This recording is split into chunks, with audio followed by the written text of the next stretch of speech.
But why on earth is the United States so big? To understand this, we go back to 1606. The British are freaking out over all the riches Spain is gaining in America. So their king gives the green light for permanent settlements to be established on that continent. So, no sooner said than done, many people who were fed up with the islands or directly being persecuted for their religion emigrated to North America. The first area they settled was Jamestown, and after 126 years, they had already established the famous 13 colonies. France, for its part, didn't want to be left behind and conquered territory further north, also setting up a colony in the Louisiana area after sailing up the Mississippi River. So, the map ended up looking like this. English on the coast, French acting as a wall to stop their spread, also in the north, and Spain with the Mexico area, and also Florida.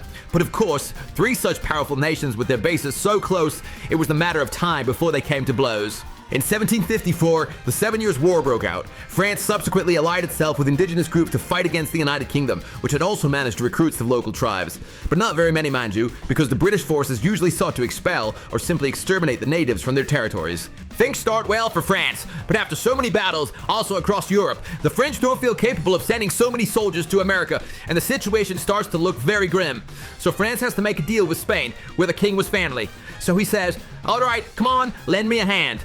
And then Spain says, "Ha! Don't worry, you crazy bunch. With me by your side, we'll surely give the British a good beating." The result? So, the UK achieves a crushing victory, and France loses all its North American holdings. The northern part of Canada is ceded to the UK, and all territories east of the Mississippi River also go to them. Regarding France's other central territory, Louisiana, something peculiar occurred because France, seeing it was about to lose the war and the English might demand it as a trophy, at the very last moment made a secret agreement with the Spanish king and simply gave it away. Thinking better for locals than for tourists. But anyway, Spain also got thrashed in this war because the British conquered two jewels of its empire, Havana in Cuba and Manila in the Philippines. So to reclaim these two cities, the Spanish king had to give Florida to Britain. Right. But this great victory for the English wasn't very cheap, to say the least. They'd spent a fortune in the war, so to get it back, boom! To raise the taxes, especially on the American colonies. And of course, that's when the colonists started to get annoyed. I mean, they raised taxes only for us, you won't let us have representation in the London Parliament, and now on top of that, the king says we cannot go west to the territory we just won from France, because the Indians there are too dangerous and he doesn't want to start new wars. Look, Chechu, we are completely fed up with this. So, just 10 years after this war had ended, one day, a group of colonists, fed up with all the taxes and all the nonsense, disguised themselves as natives and climbed onto 3 English ships that had just arrived at the port of Boston, and bam, they dumped 300 chests of tea that had been brought from the United Kingdom into the ocean. Now you might say, boo, who cares? But at that time, it was completely insane. You know, a loss of several $1 million. The English government obviously got incredibly angry and ordered the city's port closed. Until all the lost tea was paid for, no cargo would be allowed in. In addition, they stripped the citizens there of their freedoms, and obviously, this only made the colonists even angrier, and local militiamen attacked a group of British soldiers there, and bam! The War of Independence had just begun. In 1775, the War of Independence of the English colonies in America started, and they had appointed George Washington as their supreme commander of the rebel army. Well, let the fighting begin. At first, the colonists were only fighting to be heard, but as the months passed, it became clear that the British king wasn't going to listen to them at all. So, in 1776, the Declaration of Independence was signed. From that moment on, the 13 colonies considered themselves a new country, the United States of America. But don't let this document obscure the truth, because the Yankees were losing the war badly. The British Army was too professional, and George Washington kept losing battles and fleeing. Until the next year, boom, the Americans win a major battle, and this makes France, who thought the rebels stood no chance against the British, say, hold on, maybe they have a shot. So the French, quite eager for revenge, decide to ally with the colonists. The following year, Spain also joins this team, as anything that messed with the British was welcome. Although it did not officially support the independence of the United States, because that move could awaken its American territories and prompt them to demand the creation of their own country as well, and that was definitely not desirable.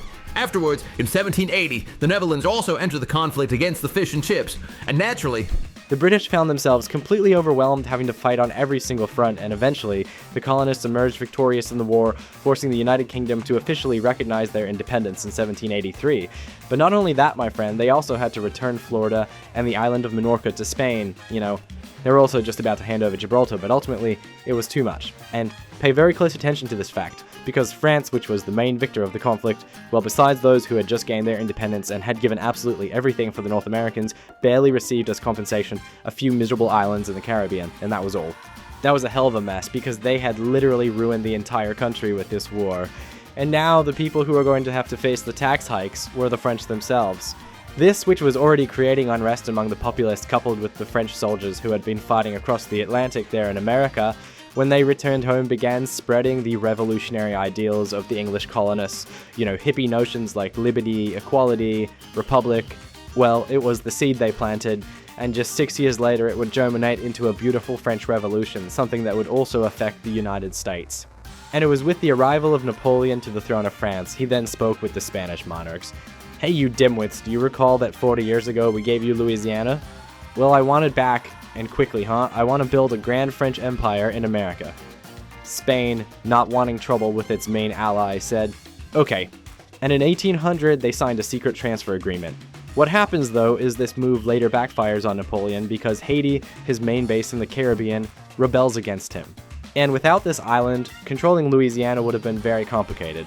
So, before any other nation could seize it, he aimed to secure some quick funds for Napoleon's upcoming wars, which is why he spoke with the United States, and just like that, it was done.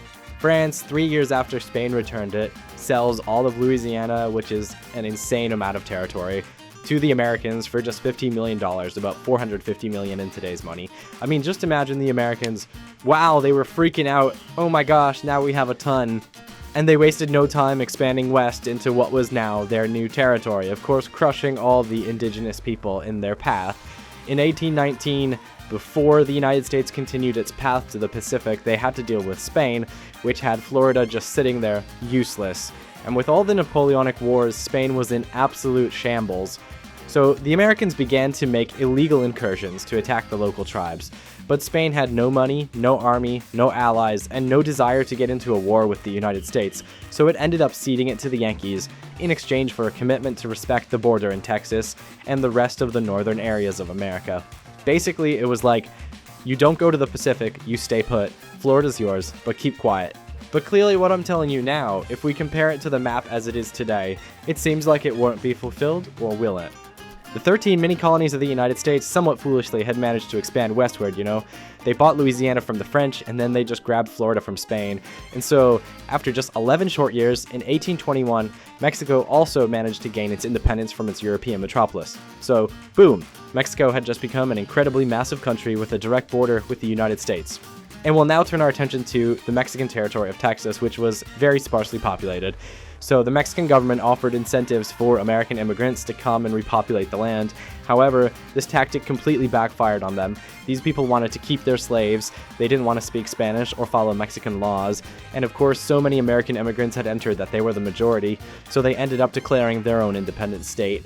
Mexico, shocked and saying, no way, tries to shut them up, but Texans capture Mexico's leader and force him to accept their independence, which he does because otherwise they would have killed him.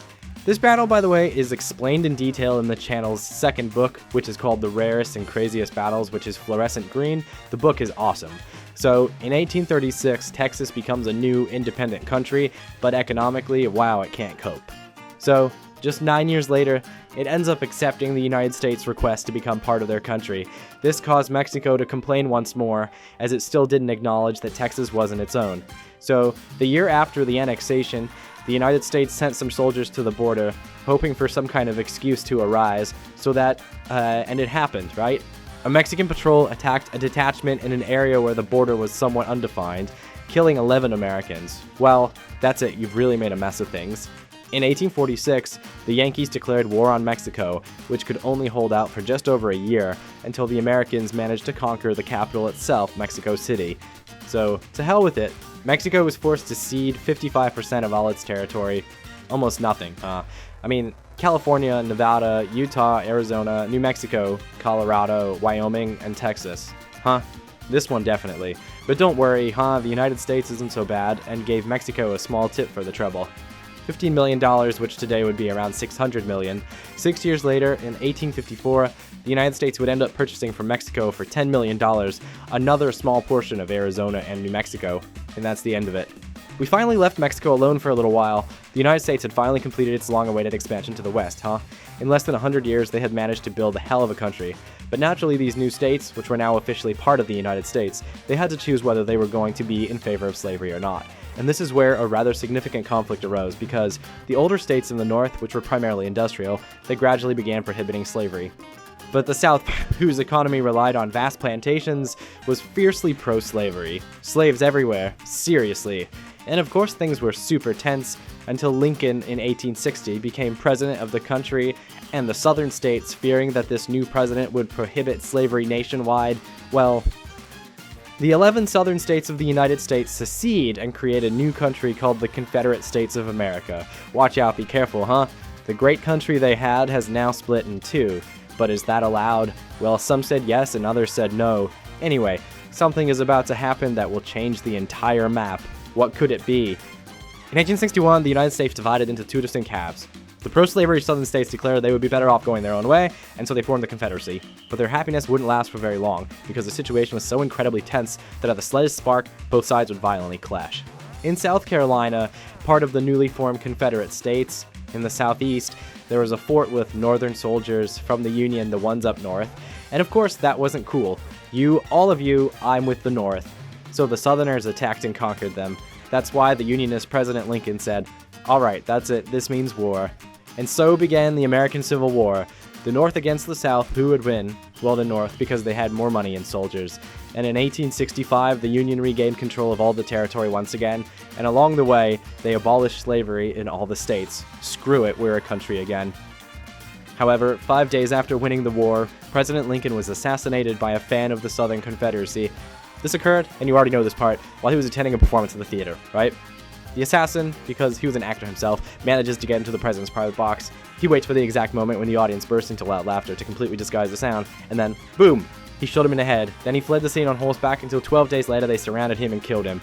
Okay, and here, after these 4 videos, is where I really wanted to get to, because I'm sure you have watched so many movies about the Wild West, haven't you?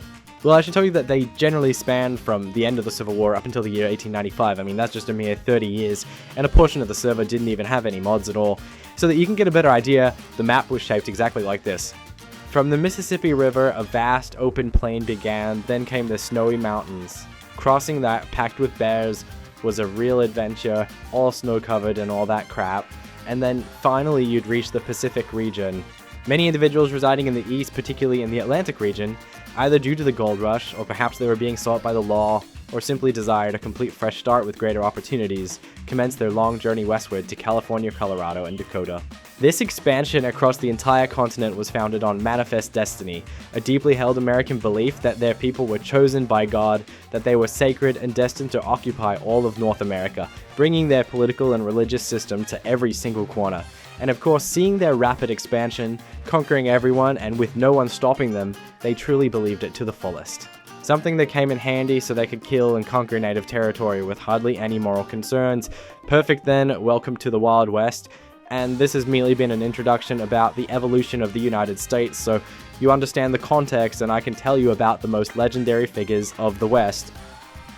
Were they real, huh? We've seen a ton of movies, but some were super pro, so I'll tell you in the next videos. Subscribe to Illustrated News on YouTube because I'll upload it there. Come on guys, see you later, crazy pizzas.